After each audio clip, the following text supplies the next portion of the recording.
આપણે એસઆઈપીમાં શું કરવું પડે?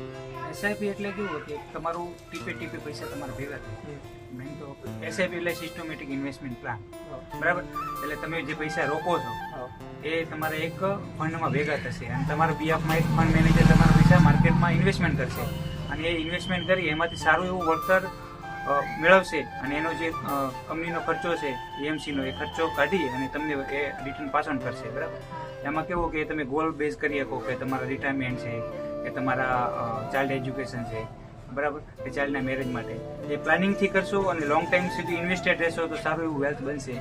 આ કેવું છે કે દાખલા તરીકે તમે ડાયરેક્ટ ઇક્વિટીમાં કરો અને ઇક્વિટીમાં કેવું થાય કે તમે જાતે રિસર્ચ કરવું પડે અને જાતે બધું પ્લાનિંગ કરી અને જાતે એનાલિસિસ કરી અને પછી ઇન્વેસ્ટમેન્ટ થાય. આમાં શેર બજાર એસઆઈપીમાં કેવું કે તમારે જાતે જ કંઈ નથી કરવાનું, ખાલી ઇન્વેસ્ટમેન્ટ જે મંથલી જે નક્કી કરેલું એસઆઈપી તારીખે ઓટોમેટિક ખાતામાંથી કપાઈ જશે અને ઓટોમેટિક ઇન્વેસ્ટમેન્ટ થયા રાખશે. એટલે તમે લોંગ